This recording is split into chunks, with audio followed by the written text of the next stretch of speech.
Tem que habilitar lá. Foi. Agora. Ainda não está liberando. Ah, Ainda tá. não. É, Não porque tem alguma coisinha que eu tenho que liberar mesmo. Peraí. Agora sim, Valquíria, você vai conseguir. foi.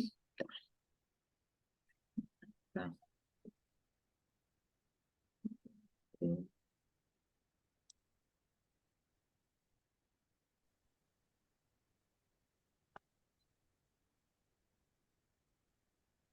Voltou para a tela maior? Agora sim, tá perfeito. Eu já estou ficando mais rápida. Uhum. E aí, é o seguinte, voltando aqui em relação às características do modelo cognitivo. O terapeuta ele vai alternar entre duas posturas. Primeiro, uma postura empática, compreensiva, em que você precisa demonstrar para o seu paciente que você está compreendendo tudo aquilo que ele está sentindo, todo o sofrimento que ele tem. E aí vamos lembrar que empatia ela não se trata somente de você conseguir se colocar no lugar do outro, mas sim de conseguir compreender aquela informação, ter uma boa leitura de, por exemplo, que tipo de emoções que esse paciente está sentindo. Como que aquele evento influencia para ele, ele avalia. E demonstrar isso para ele.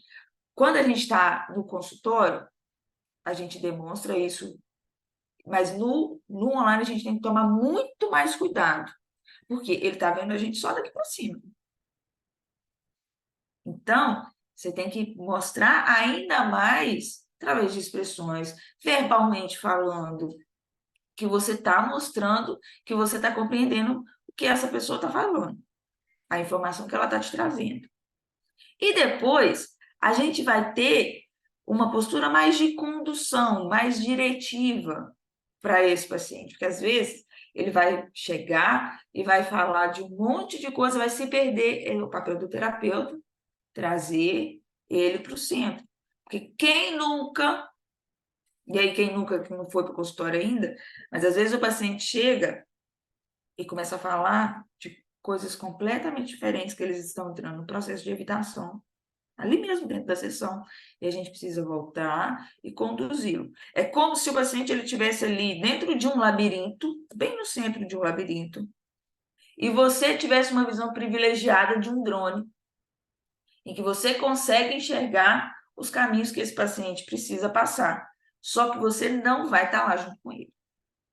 Você vai estar guiando. E aí a gente volta novamente lá na primeira, no primeiro ponto.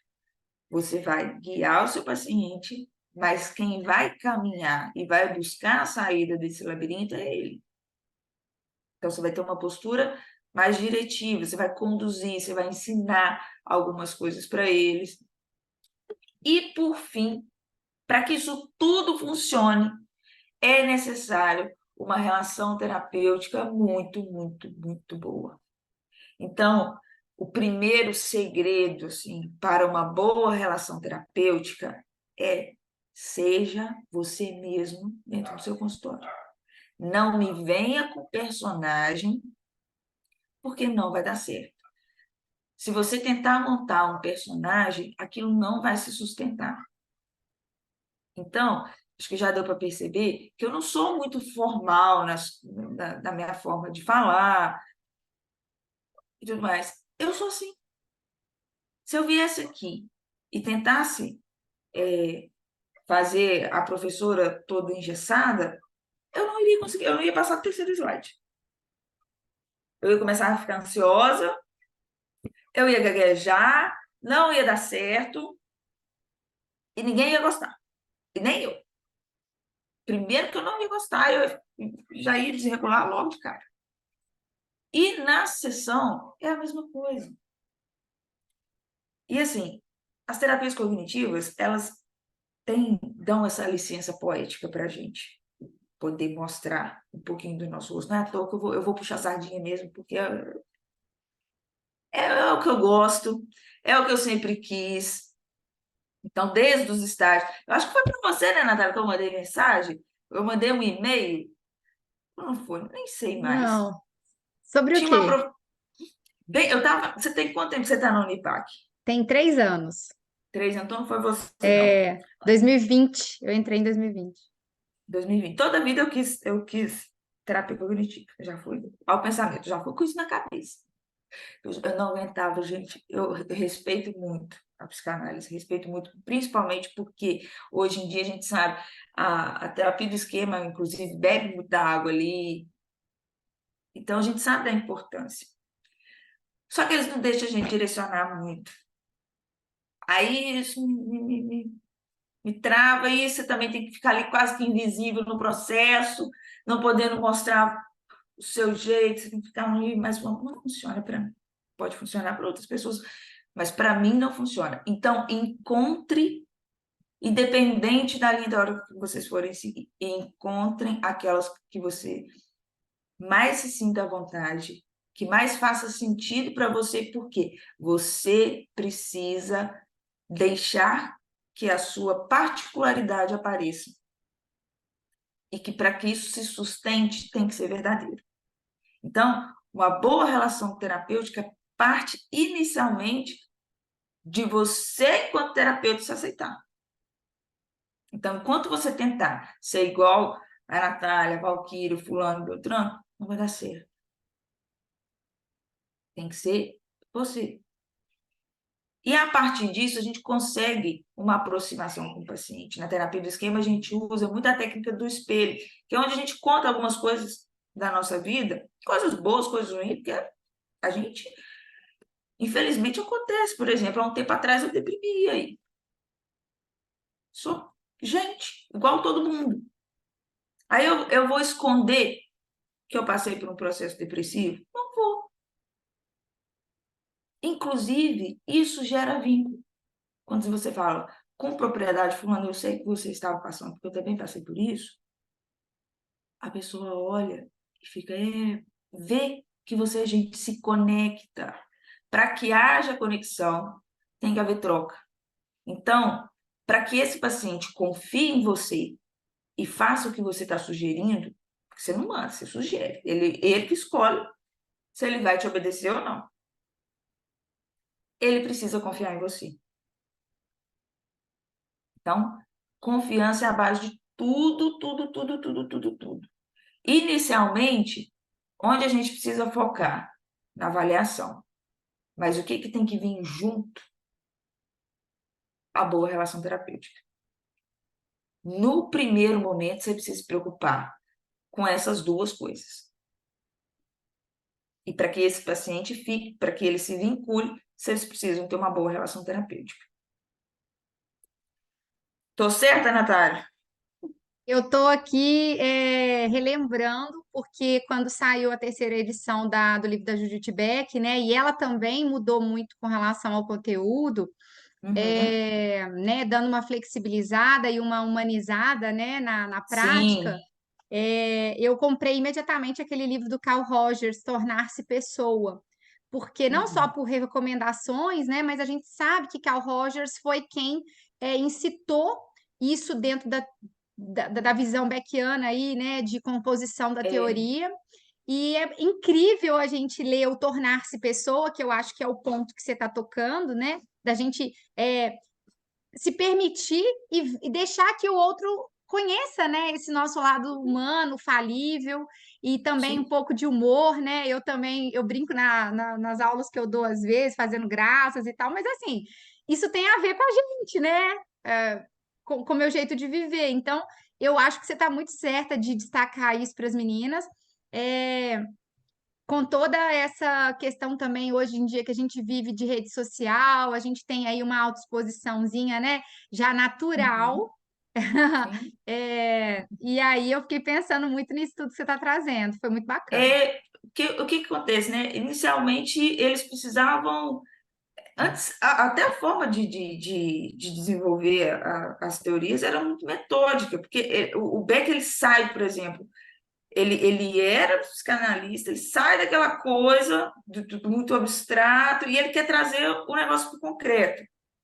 Só que aí acaba sendo muito caixotinho. E Uhum. aí, num primeiro momento, precisava desse caixotinho. Só que aí depois ficou engessado. E aí eles vão modificando, trazendo coisas novas. E aí o que eu falo da questão dele ser muito inteligente, porque ele aceita trazer todas essas novas informações e ver, porque épocas se passam, o que é necessário hoje, amanhã já não precisa mais. Assim, não precisa mais ser daquela forma. É igual andar. Para você aprender a andar, primeiro você precisa engatinhar. Depois você vai começando a pegar um equilíbrio, Para nem pé. você para de engatinhar. Mas a vida inteira você sabe engatinhar. Se precisar engatinhar, você vai engatinhar. São etapas. E assim, o grande bacana, né, de estar sempre estudando é isso. É que você vai acompanhando as etapas e vai entendendo que você também precisa se adaptar a isso. Né? E a questão hoje, eu vejo assim, um dos pontos mais importantes para que você consiga fazer com que o seu paciente melhore é ter um bom vínculo terapêutico. E para isso você precisa ser você. Isso é muito difícil. Isso é muito difícil. Muito difícil. Durante muito tempo, por exemplo, eu tinha vergonha de falar em público, porque o meu sotaque é muito puxado. Todo mundo que conversa comigo sabe logo de cara que eu sou mineira. E eu, como diz outro, eu morava em Dona Eusébio. Dona Eusébio tem 7 mil habitantes. Sou da roça mesmo. É, E aí, eu falava assim, não, eu tenho que falar bonitinho. Ainda mais que você começa a atender online, você começa a atender gente de todo lado. é, verdade. Falei, cara, não é esse o caminho. Não é. Então, quando eu vou dar exemplo, a primeira tarefa de casa que eu passo é os 10 fatos da vida que eu preciso conhecer um pouquinho mais do paciente. Então, conta para mim sua história, vamos pegar fatos? Aí eu conto coisa engraçada, igual, por exemplo, eu não era gente quando eu era criança.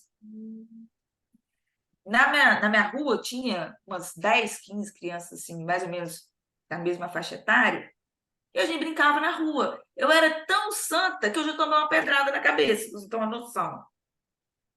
Por quê? Fui jogar bilosca com o menino, ganhei do menino, lógico que eu não ia ganhar e ia mexer com ele. Claro que eu fui rir da cara dele.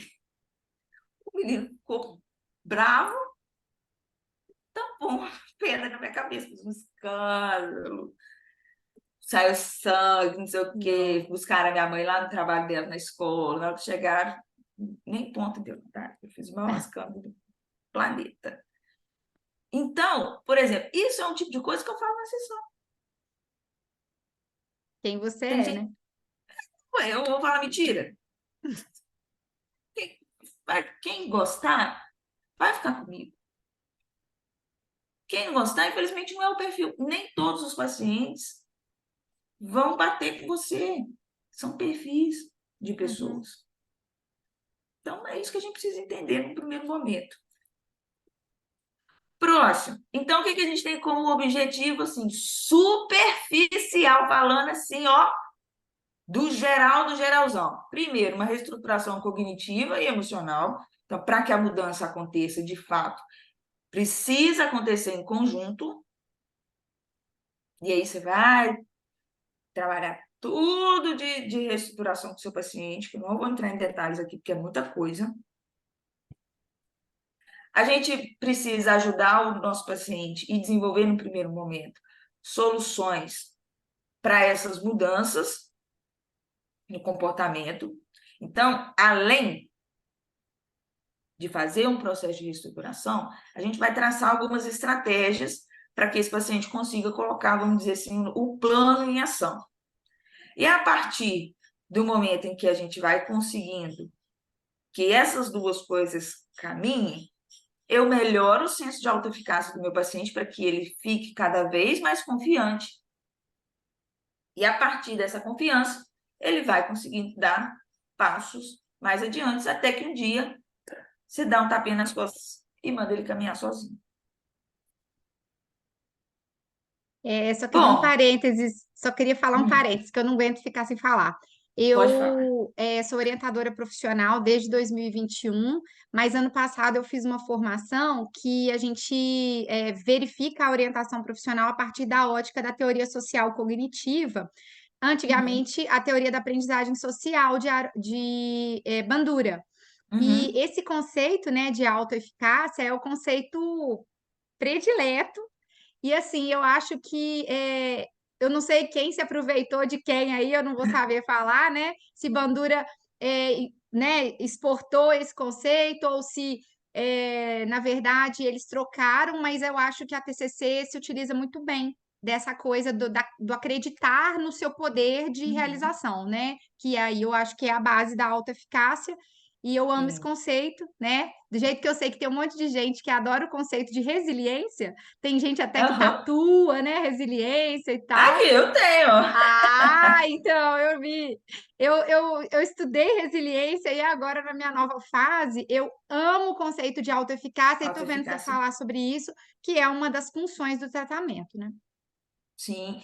E aí, o tempo todo, entenda até para a galera entender, a gente não faz isso de maneira linear. A gente vai entrelaçando essas três coisas ao mesmo tempo. Então, por exemplo, quando você sugere alguma coisa para o seu paciente, você fortalece o seu paciente e você sugere que ele dê um passo e ele consegue dar esse passo, a gente tem uma evidência. Porque na terapia cognitiva, quando a gente joga muito, aí a gente vai para o quadradinho ali, mas é necessário às vezes, porque a primeira coisa que a gente precisa pensar para poder questionar o pensamento distorcido é o seguinte: você pega aquele recorte de pensamento, por exemplo, não sou, vamos imaginar, eu não sou uma boa terapeuta porque eu conto da minha vida em alguns aspectos. Vou usar o exemplo de eu contar algumas Uhum, coisas da minha vida ali para poder servir de exemplo. Mas aí, quem acredita que isso é uma coisa ruim? Então, se eu coloco isso para um pensamento ditocômico, tudo ou nada, por exemplo, sou ruim, sou péssima terapeuta por conta disso. Aí, você, enquanto terapeuta, pergunta, mas que prova que você tem disso? Que isso é verdade? Da vez que você contou alguma característica sua para o seu paciente, como é que ele reagiu a isso? Qual é a prova que você tem? Aí você traz. Aí você traz um fato concreto para contrapor com aquele pensamento. E aí você vê, pô, o paciente gostou, o paciente riu, o paciente foi e contou mais ainda, se sentiu à vontade, contou mais ainda da vida dele. Então, a gente tem o quê? Um acontecimento concreto. E aí, quando vir mais para frente que esses pensamentos voltam, o paciente te disser essa mesma coisa, fala assim, fulano, você lembra daquela vez que você trouxe esse acontecimento tal, tal, tal? Você consegue. Olha só. E aí você encoraja, você vai mostrando o quanto ela é capaz para que ele se sinta forte o suficiente para poder fazer outras coisas. Então, é muito importante enxergar isso como um entrelaço mesmo. Não passo um, pulo para o outro. Não é assim, não. Acontece tudo ao mesmo tempo. E aí, a gente entra nos transtornos alimentares lindos, maravilhosos. Aqui nós vamos falar sobre os três principais, que são anorexia nervosa, bulimia nervosa e transtorno de compulsão alimentar. E aí, quem não assistiu esse filme na Netflix, assista. Ele chama O Mínimo para Viver. É incrível, incrível, incrível. Vou trazer o trailer aqui para vocês. E o bom é o seguinte, é que além de um elenco fantástico, ele mostra vários transtornos ao mesmo tempo. Ele não vai falar sobre um em específico.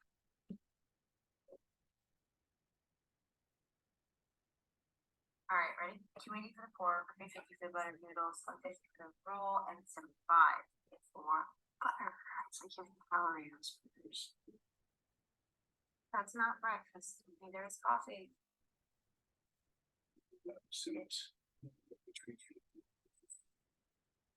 Speech.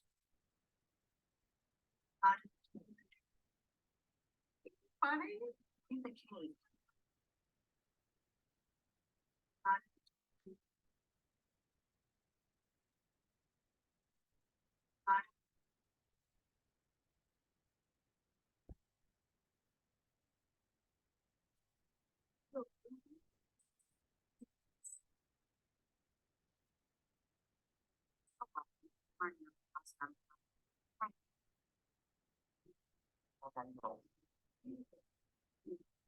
I'm not gonna lie, I'm really fucking hungry.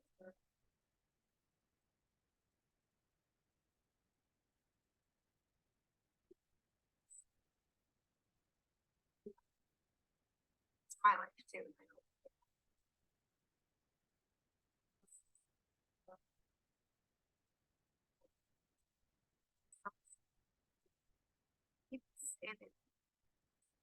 But what they mean is they love how loving you makes them feel about themselves.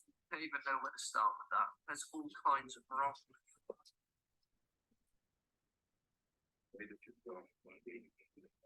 Can't stop. Every time you hear that voice, I want you to tell it to fuck off. Fuck off, boy!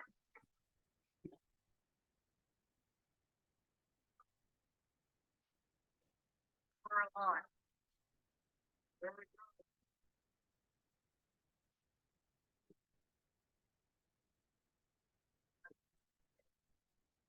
They might get lives and be scientists and people.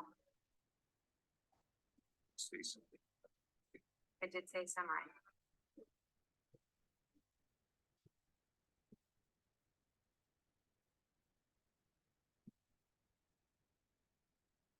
Então, esse filme ele já está disponível há um tempão, tá, gente? Mas ele é incrível, incrível, incrível. Aqui a gente vê os diversos sintomas que tem e, assim, a visão principal que eu achei de mais incrível no filme é o seguinte: muita gente acha que o núcleo dos transtornos alimentares está na questão alimentar. Não está. Está no controle. O grande inimigo dos transtornos alimentares se chama controle. Controle e busca por perfeição. Então, quando a gente olha, por exemplo, para pacientes com transtornos alimentares, eles vão ter uma busca excessiva pelo controle, então esquemas que são muito comuns da gente enxergar, são padrões inflexíveis, quando a pessoa coloca um nível de exigência muito alto nas coisas. Então, eles são super inteligentes. Não adianta tentar falar mentira para eles que não vai colar. Eles sabem tudo de todas as dietas, eles sabem tudo de atividade física e eles são excelentes, são os melhores profissionais que você vai ter no mercado. Vão ser os melhores bailarinos, vão ser os melhores dentistas, os melhores cirurgiões, os melhores professores, os que vão escalar dentro das empresas. Por quê? Porque eles fazem tudo certo. Então, se trata de controle. Entenda que o comportamento alimentar, ele está ali no finalzinho. Só que, além desse controle excessivo, o que eles associam? Eles associam a forma física com o desempenho. Então, eu não preciso ser perfeito somente no meu trabalho, nos meus estudos. Não, eu tenho que ter um formato corporal perfeito. Então, vamos lá, eu acredito que eu posso alcançar o corpo ideal, porque lembra que eu tenho o controle de tudo? Então, se eu tenho o controle de tudo, eu controlo meu corpo também. E se eu controlo tudo, automaticamente eu vou ser reconhecida no meu trabalho, as pessoas vão gostar de mim, nos meus estudos. E se eu, às vezes, eu tenho reconhecimento em todas essas áreas. Se eu não tenho reconhecimento em questão do meu corpo, não vale de nada. Tudo isso aqui é jogado no lixo e eles desconsideram tudo. E a outra crença é que o meu corpo ele é totalmente transformável. Então, se eu fizer a dieta e se eu fizer o exercício, é aquela coisa que todo mundo te fala. Se você fizer dieta, se você fizer exercício, você pode chegar no tipo de corpo que você quiser. Mentira. Cada um tem um tipo de metabolismo. Mesmo se você. Existem pessoas que comem o mundo e não comem. Metabolismos diferentes. Tem pessoas que não comem nada, tadinho. Ganha peso. Bebe um copo d'água e ganha peso. Por exemplo, eu tenho paciente que tem endometriose, só da menina respirar, ela ganha peso. Isso é uma condição que depende dela? Não, não somente. Então, ela pode fazer a dieta que for, que não vai surtir o efeito, por exemplo, se eu fizer a mesma dieta que ela, que eu não tenho endometriose. Então, tudo isso aqui, nessa crença principal, tudo isso é desconsiderado. E vem junto com a questão do controle. Então, são pacientes extremamente críticos. Se você perguntar, por exemplo, para qualquer um deles, se eles falariam com outra pessoa o que eles falam com eles mesmos, se eles teriam algum amigo ou alguma pessoa que suporta eles ao redor, eles não teriam.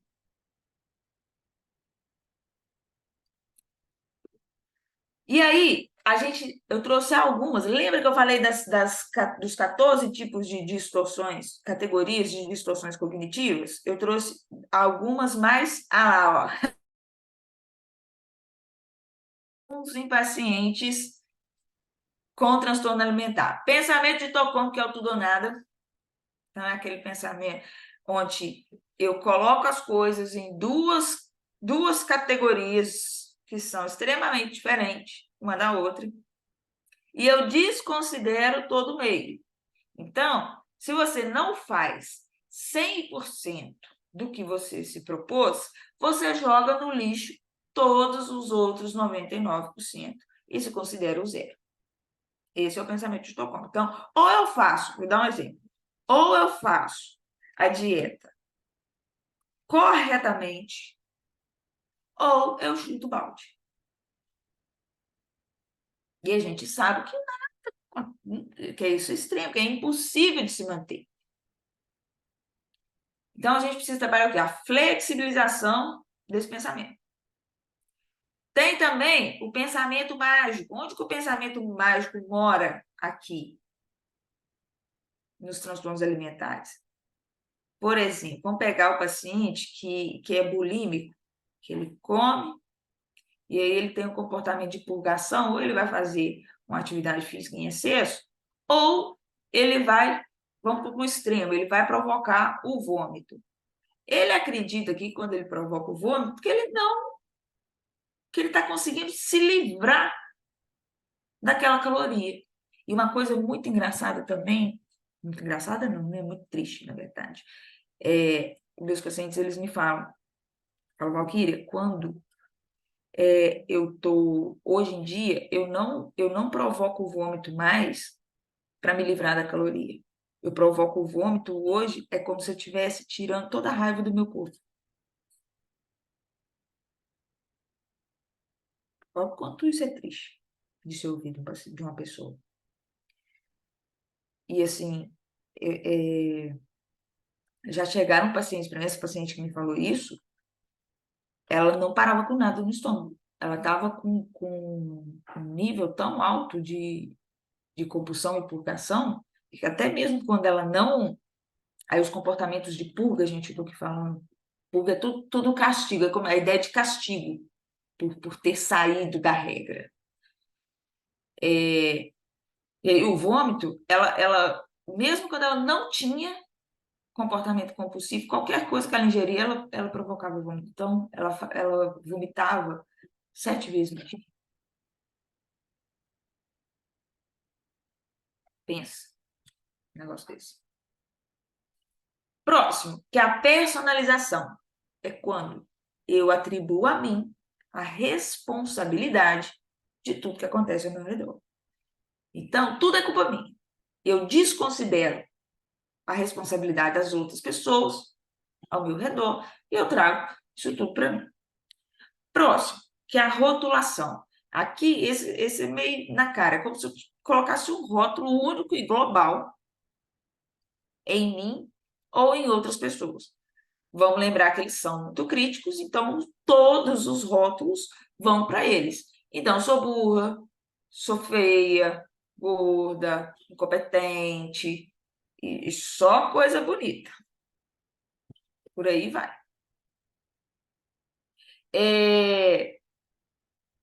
A generalização. Eu coloco, uma vez um acontecimento aconteceu, eu utilizo aquilo como regra e eu acredito que aquilo sempre vai se repetir. Por exemplo, eu entrei para o tratamento, não deu certo uma vez, significa que se eu entrar de novo não vai dar. Então, eu generalizo isso. E a abstração seletiva é justamente enxergar só aquele ponto negativo, é como se eu tivesse uma visão de túnel aqui. Eu só enxergo aquilo de ruim, de negativo que acontece, tanto em mim quanto ao meu redor. E aí todos eles vão ter uma péssima relação com a sua imagem corporal. Então, tudo que for relacionado à visão que eles têm do corpo, pensamentos, tudo isso vai ser ruim. Então, por exemplo, um paciente anoréxico, ele vai se enxergar gordo. Um bulímico também. Eu tenho uma paciente que, no consultório, quando você está no consultório, você pode até levar uma cartolina grandona, como é que chama aquelas marrons, gente, que papel Pardo, né? papel pardo. Você pode levar o papel pardo e desenhar. Você pede para o paciente e fala assim, desenha para mim o tamanho do seu corpo. Hoje em dia tem até os testes, a gente utiliza testes que tem formato corporal lá, o paciente marca xizinho no que ele se enxerga. Geralmente, eles sempre vão marcar ali na obesidade grau 2 e 3. E aí, é completamente diferente. Aí você pega o papel pardo, ele pede a pessoa às vezes para deitar e tal. Quando você está no consultório, você pode fazer isso. Agora, quando você está no online, não tem jeito. Aí eu peço para eles peguem fotos de pessoas famosas, ou fotos que você vê na internet, e eu quero ver como é que você acha com o que você parece. Aí eles mandam. Deixa eu ver se eu tenho um exemplo ali para poder mostrar. Que não apareça o rosto da pessoa. Acho que eu tenho aqui. Aí eu peço para que elas me mandem o que elas imaginam e me mandem a realidade. Aí eu faço montagem com os negócios. Eu sou dessa também. Deixa eu só fazer um risquinho aqui do rosto das pessoas na foto.